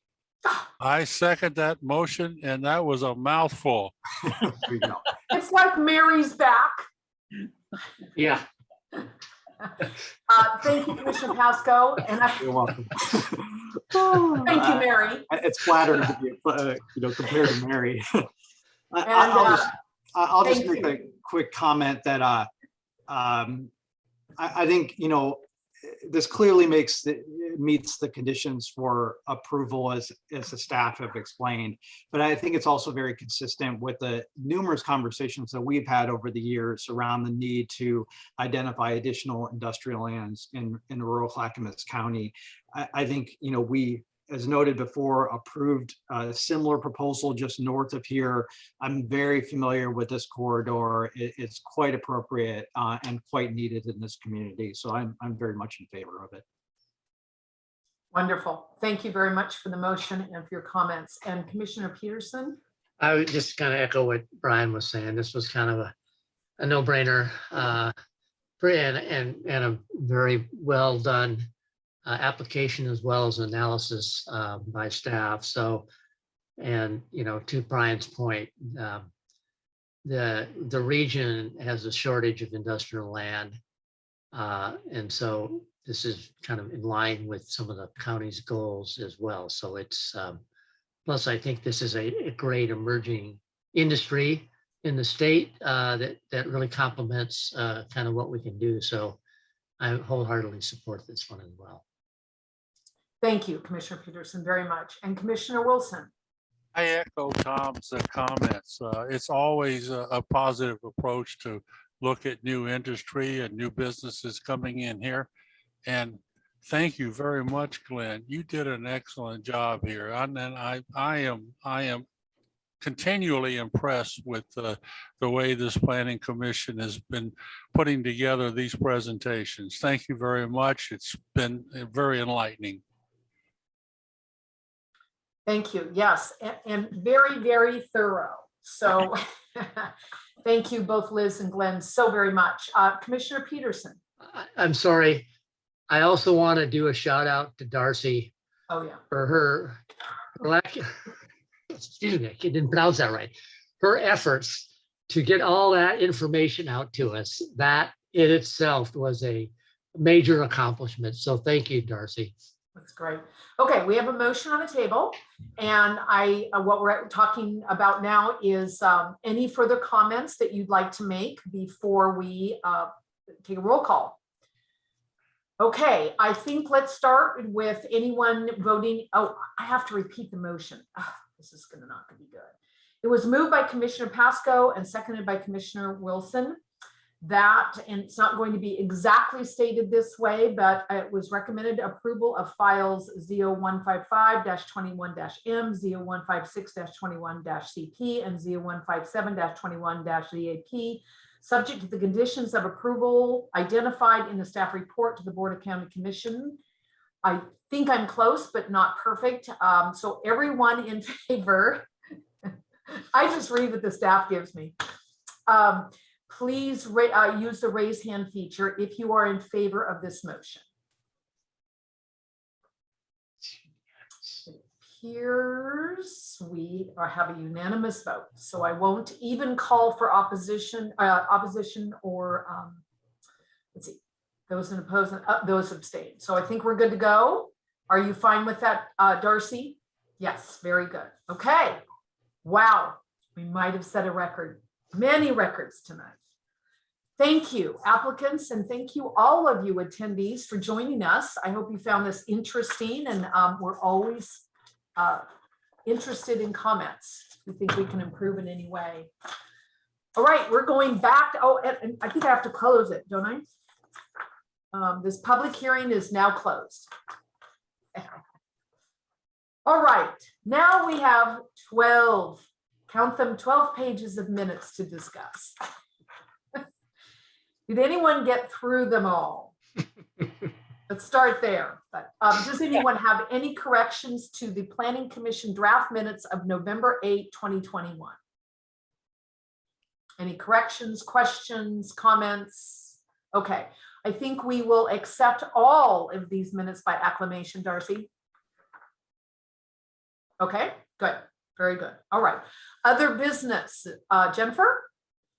I don't have anything new. I don't think, just schedule review. So Northwest Bible Training Center goes to the board on December 8th, and then the second item that you heard will go to the board on January 12th. You all have the month of December off. We have nothing scheduled for December, so enjoy the time. There are no other applications in at this exact moment from private applicants. I mean, there are maybe a couple things, you know, kind of floating around, but there's nothing that's been submitted. So the next thing that I know of will be a work session on the actual code amendments for the middle housing. You know, we had the policy session recently where you talked conceptually about what direction, you know, you wanted Martha to kind of take those code amendments, but we'll be back with some actual text and more specifics. Tentatively, it would be your second meeting in January. That's my best estimate right now, but we will certainly confirm that as it gets closer. Excellent, thank you very much. Jennifer, I have, how are you doing on your staffing? Where are you at with that? I know we had some issues several months ago about having enough staff to do all the work. You have an excellent staff right now, and you know, I don't want to see them overworked and leave because they have too much to do. You know, where are you? I'm sure like Glenn is going to start nodding and like agreeing with you here any moment. We have 2 vacancies currently, and we just finished our second round of interviews last week, and we are checking references. So the answer is we're hopefully very close to filling the 2 vacancies that we have. So we will then be fully staffed. Now, whether, you know, couldn't we always do with more staff? Certainly, but we will be full at that point. So yeah, great question. Thanks for asking, because yes, we've been somewhat understaffed now for over a year since Rick McIntyre retired. And then we've been even more understaffed since July when Nikki Cross left. So I think staff will be very happy to have some assistance here soon. If there's anything we can do to help you, please let us know.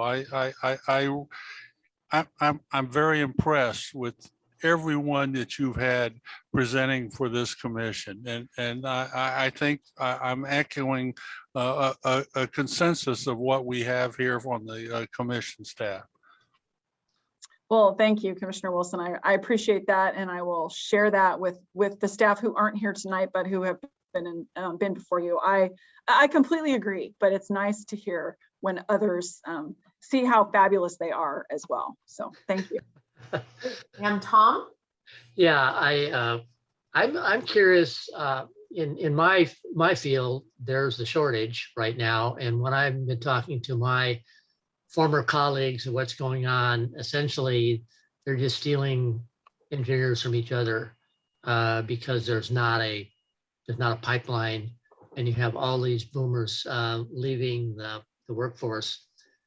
And you know, not only in my profession, but a lot, and we're starting to see the consequences. Is that true in the planning world as well, or is it still has a pretty good pipeline and there's an interest in those types of careers? I'm just curious. That's a good question. We had a healthy pool of applicants for this recruitment. We were recruiting for planner one, which is, you know, real. I mean, there is a plan, what we call a planner trainee that we've rarely had that position. It's available, but planner one tends to be kind of the entry level. And so, you know, again, we had a robust pool typical to what we've had in the past. I don't know if we were to go out and post something at a higher level, whether that would be the case or not. I haven't really heard that there's like a dried up pipeline, you know, in terms of people coming out of college with, you know, degrees in planning or masters, you know, from PSU or whatnot. But I do know there's a lot of jurisdictions hiring. So I think the, you know, the sort of competition. Now, Glenn, close your ears. Liz, you can't listen to this part, but there's jurisdictions that are hiring right now. You know, so certainly like the state of Oregon, you know, certainly I hear from other planning directors as they're posting things, you know, from some of them pretty remote to the metro area. So you'd really want to have to, you know, have a total uprooting of yourself. But yeah, there's definitely activity on the job front, which, you know, there was a period of time where that wasn't that common. So I think we are being affected, but maybe not quite yet at the level. I mean, my husband's in healthcare, and I can tell you in healthcare, as we all know, it's painful, the shortage that we're experiencing. I'm curious. I know this isn't part of your group, but I had seen a presentation earlier this year on a group, and the fact that there are absolutely no land surveyors coming out of Oregon State right now, and they're retiring, and their land surveyors are retiring in droves, and so there's a huge shortage. No apparent interest in that field, at least, and not in Oregon. And so it's scary. It's something I saw coming in my profession for some time. And it's going to be interesting how it all plays out. So thanks, Tom. Kevin? Thank you, Chair Stevens.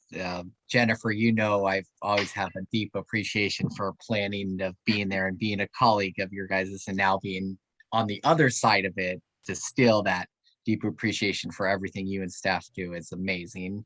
Appreciate it. The one question I have, was there any follow-up from the county administration office about possibly in the new year going back in person? Any updates on that? So no, but it's still kind of, you know, in the back of my mind.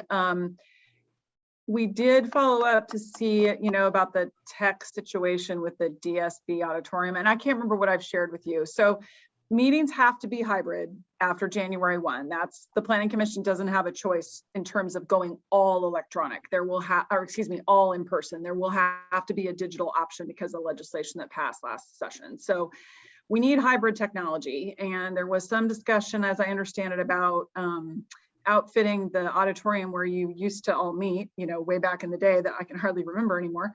And I think the decision was made not to move forward with that. That was not a decision made, you know, by planning, but at higher levels of the county.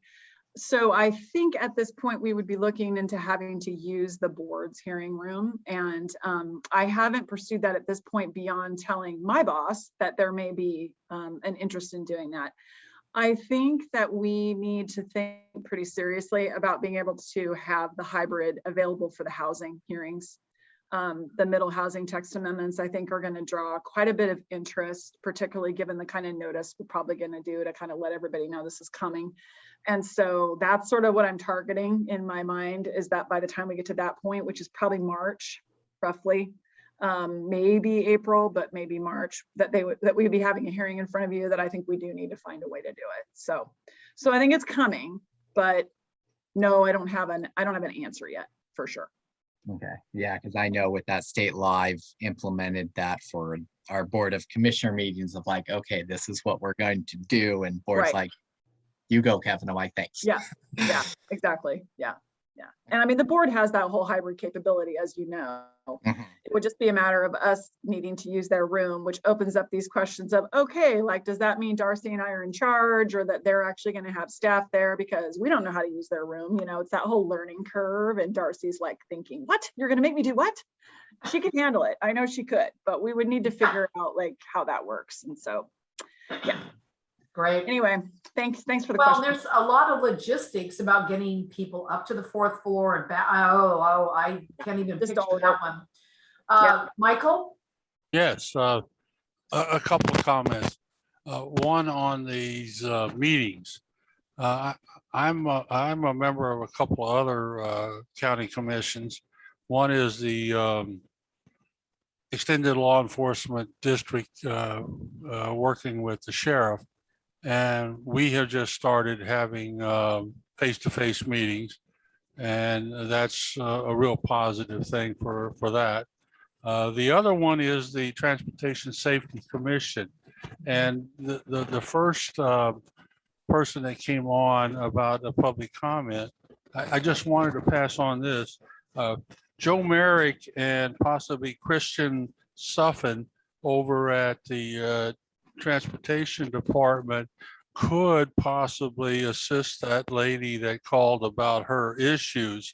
There's also the Transportation Safety Commission that I participate in would be very happy to hear her comments, and we might be able to take some action on that from a citizen involvement in that and making some recommendations to help her.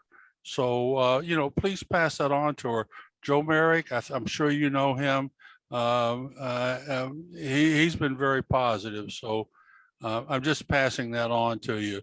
I wanted to say something to her, but I felt like that you were taking it on. Michael, she's actually still listening. So she may have made those notes, but I'm sure Jennifer would pass that on. But she's still actually listening. Thank you.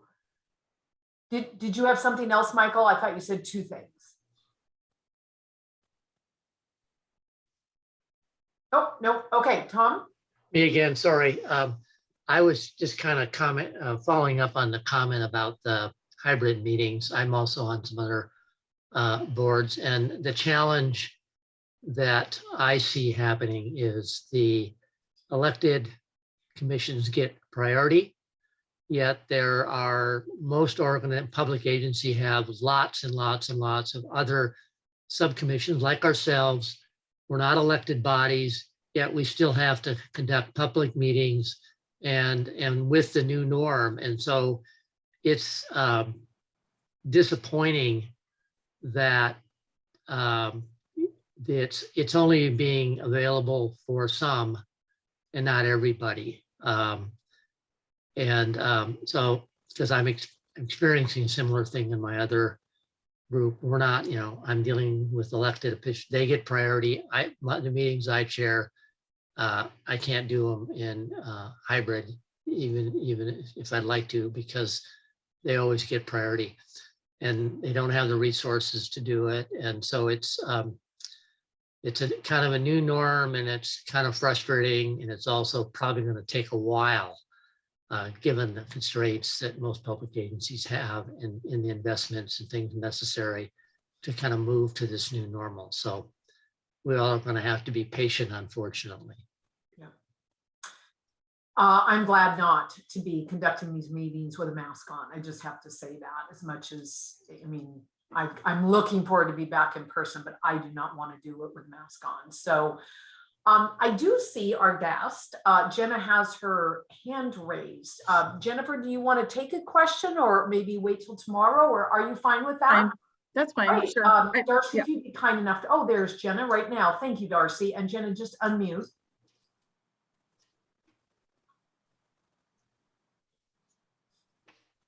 Can you unmute, Jenna? Sorry, I couldn't find the button. Yeah, I was just curious. Sorry, I was multitasking earlier and I heard, I don't know who made the comment, thank you very much, but I didn't hear the name of the group that he referred. Yes, and Jennifer has all that down. It's the Traffic Safety Commission or committee, I'm not sure exactly, but okay. Safety, yeah. Okay, you got all that. All right, thank you. Yeah, and Jennifer will have lots of resources, but more importantly, to really get to that person that's going to help. So good Yeah. luck with that, Jenna. It sounds like you've got a plate full as a result of an inheritance, and I hope it really goes well for you and your family. Thank you. I appreciate that. You're welcome. Thanks again for attending. Okay, anything else? Again, just to remind you, I'm out of Clackamas County starting next Monday, and I'll be down in Arizona. My intent is to zoom in on any meetings in January and February. However, Murph will be chairing, and I'll just be zooming in. There's just, I don't know what kind of reception I'm going to get, and I don't want to, frustrate the group with trying to do that. So we'll just see how Murph does. Chair Murph. Murph, go ahead. Well, 5G is coming, so. Oh, great. I don't think in Cave Creek, Yeah, you have Arizona. nothing to worry about. 5G is on its way. Great. I just wanted to wish everybody happy holidays and be safe. I do have some bad news. I am also vice chair and executive committee of the Sandy River Watershed Council. And as of November 30th, we will be dissolved.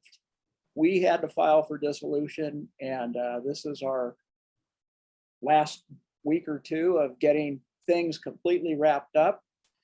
We had a lawsuit filed against us by a contractor, then we had a disagreement on what was owed, and we ran out of our legal insurance. They filed against two members of staff, one volunteer, and the Watershed Council themselves. And so we're sorry to say the Sandy River Watershed Council, which had so much positive work, very, very positive work, is really, and we did everything we possibly can to keep ourselves above water. Payroll protection kept us alive. We missed a capacity grant due to shuffling in the staff, and yeah, it just pretty much wiped us out. So it's been a lot of meetings on that end too, and I'm sorry to announce this because it's been really tough. But anyway, happy holidays. Sorry to hear that, Murph. Thank you, Michael. Those of you that would like to attend a free Thanksgiving dinner, my American Legion Post at 2146 Southeast Monroe Street in Milwaukee is hosting a free Thanksgiving dinner with turkey and all the fixings. If you know of anyone, families and everybody that needs to have a good meal, come on by. It's open on 25 November from 10 a.m. to 4 p.m. Come on in, have a great meal, and enjoy our company. Wonderful, Michael. That's a fabulous invitation. Appreciate it. Okay, happy holidays, happy new year. We'll see you all probably in January. Thank you all. That was an incredible amount of work. Thank you. See you Good to see soon. everybody. Take care. Happy Be holidays. safe. Night, everyone. Good night. Thank you. Bye.